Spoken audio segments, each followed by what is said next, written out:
I've been a part of an organization for the last 25 years that actually was a major disruptor. So the U.S. Green Building Council created a rating tool called LEED. LEED was an acronym for Leadership in Energy and Environmental Design. LEED as a way of transforming the real estate arena if you look back right now, LEED is in 165 countries with about 14 billion square feet of certified space, and in that process has trained and accredited 250,000 professionals and are certifying every single day 2.5 million square feet. That is disruption in a market in the largest single asset class in the world that thought you were never going to do anything significantly that's going to change the way that we build our buildings. And that has changed forever. As I was doing most of my speeches with the U.S. Green Building Council, I always talked about the idea that every green building starts with a story about the people inside. That's why we do it. And I realized that what we didn't do with LEED is go far enough. So we created the Well Building Standard. And the Well Building Standard is a way of really understanding this second wave, and Bob, I'm not using the word tsunami, but this second wave of sustainability. First wave being a true focus on planetary health. Once that foundational support is there, we now have the ability to focus on the second wave, which is the laser focus on human health. And we have a certification tool and a plaque that is designed for 3 levels, silver, gold, and platinum on the performance of that real estate. And I've had a lot of people say, well, why do I need a certification platform for my building or my space or my apartment? And the reason is simple. If we are a society that won't eat a cup of yogurt that has not been third-party certified, we won't get on an airplane that's not been third-party certified. We have to start thinking about the people that we love and the places where they live. And whether it's a senior home, whether it is a college or a university, whether it is a hospital, the idea that that building has been thoughtfully, carefully designed to take care of the individual that we want to take care of, we know that is now done through a certification. So wellness at every age, we know that we spend 90% of our lives indoors. I would argue that most seniors maybe spend even more time indoors than that. What if the building itself, what if the structure around them had the ability to enhance their opportunity to live? Not just looking at the idea of fixing something after it's broken, but really giving that best care advantage for somebody who's got the ability to be completely engaged in their community, be completely engaged in their lives with their families. The World Health Organization said health is a state of complete physical, mental, and social well-being, and not just the absence of disease or infirmary. So when you think about health, everybody thinks, well, it's the genetic side of it. Whatever happens in my genetics is what's going to happen. And ultimately, what's coming back from the Center for Disease Control is the idea that 70% or more of your health and your longevity is determined by lifestyle and health behaviors in your physical and social environment. That is the great determinant of how you will live the rest of your life. The buildings where we live, work, learn, and relax profoundly impact our health and well-being.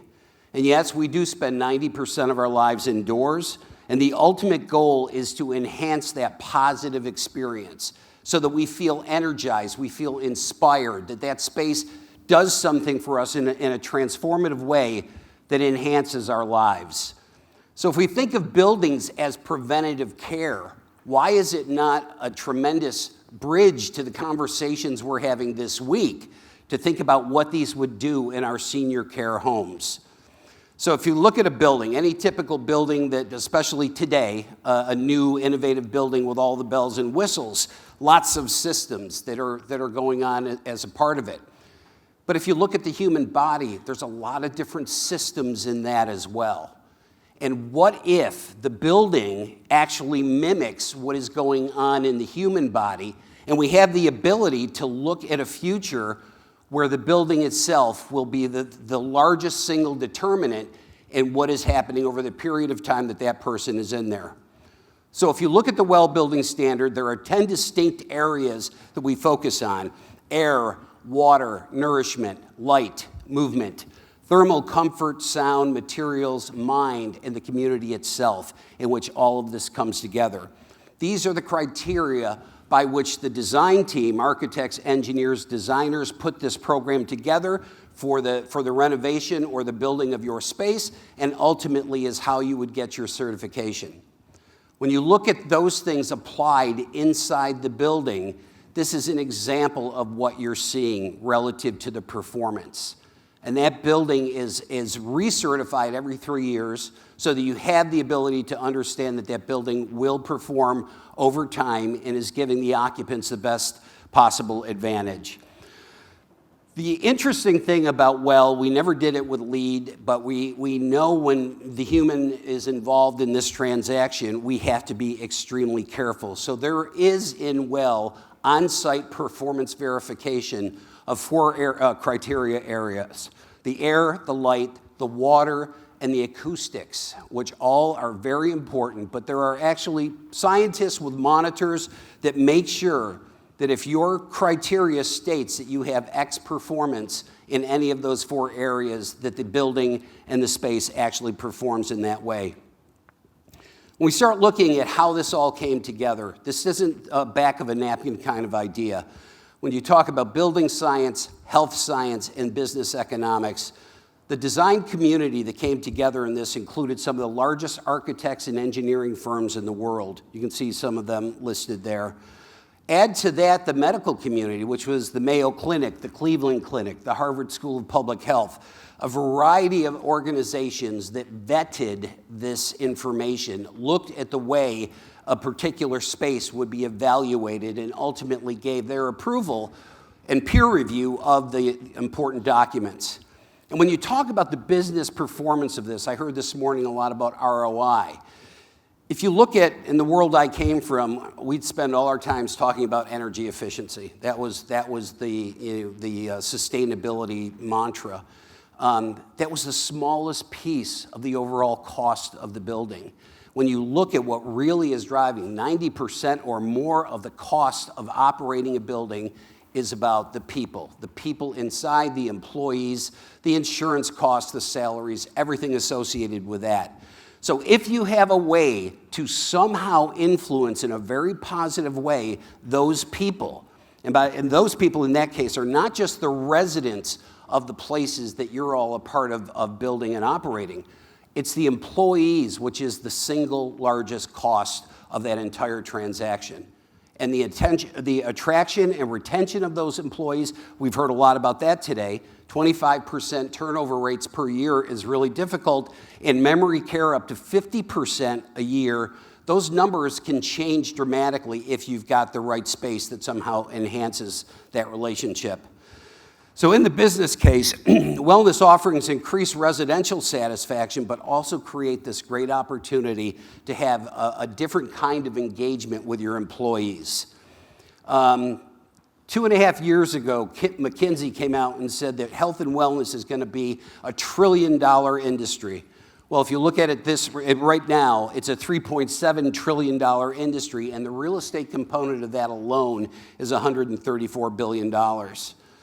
When you talk about attracting and retaining your most critical, valuable asset, which are the employees that you've spent a lot of money hiring and training and getting up to speed, the ability for them to feel connected in this workplace, to feel connected to their employers in a way that they feel that someone really cares for them, and they're going to do their best work as a result of having that connection. So residents, staff, and families are all being affected by the well building standard.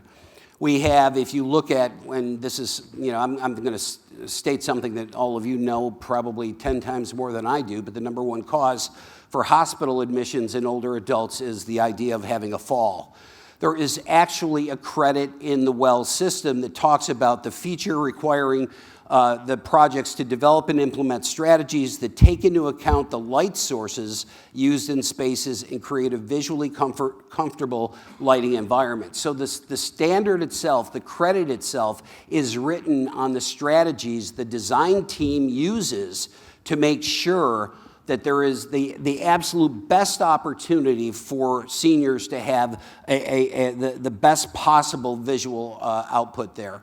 When you talk about 25% of the staff turnover per year, actual credits that talk about to provide spaces that promote a restorative environment and encourage relief from the mental fatigue that these employees probably feel on a daily basis. The building itself having rooms that are dedicated for meditation, for quiet room, the ability to have healthy snacks available at any given time, filtered water, and the overall kind of mindset that this is a community that we're a part of now. This isn't a job, it's not a 9-to-5, you punch in, you just leave, and it doesn't matter. What if the way that people approach their jobs and came to work and were a part of this changed as well, and they felt more connected? There's other credits in there all directed at the staff, not necessarily just the people that live there. So when you talk about the environment we want our parents to live in, this is the kind of care that we have, which is exactly mirroring the kind of care that we want our children, the world we want our children to have, which is healthy, which is productive, which is feeling engaged and excited about life. Now, I'm not going to lie to you. The Well rating tool has been in the market now for 3 years officially. The next version, version 2, has just hit the market. Right now it's in the pilot phase.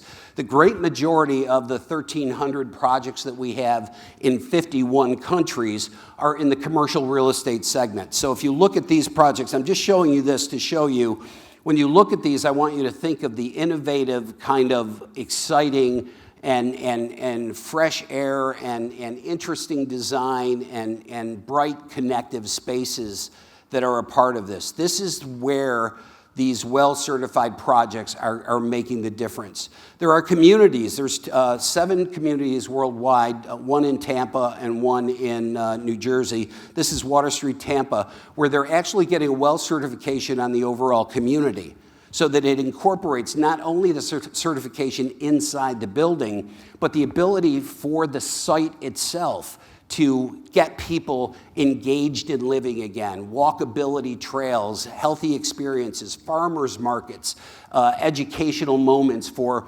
the seniors to coexist with young people and have a vibrant life that the community somehow advances for them. And we are starting right now in the early adoption right now. We have 7 well projects, about 1.5 million square feet in 3 countries. One of them in Thailand, Aspen Tree. Very excited to take, again, this community approach, but then bring it back into the buildings. And it has everything to do with keeping people engaged in the lives that they were so used to living. It's not about an end-of-life story. It's, as Bob Kramer said today, it's a next transition story. What's next? How are you going to live now? What about this new amazing place you're living in? How do you advance yourself in that? And then in Washington, Pennsylvania, another one, Woodside Place, using the standard to design the way that the building and the common spaces enhance the lives of the people that are a part of it. I'm a little bit under time, and that's good for Michael's sake, but I really appreciate your time and attention. I'll be here for the rest of the day, and this is going to be a true disruptor. I've seen it before, and every sign that we have right now is that the same level of excitement is taking over in this space. When you look at sustainability, the good news of what LEED did for the marketplace is it did such a great job that LEED Silver is in many places, in most places, I would say in the United States, building code today. So it's really difficult to build something that is not at least at a high level sustainability performance threshold. So now our job is to figure out how we do this for the human beings in those spaces and giving them the best opportunity for the rest of their lives. So thank you very much. you.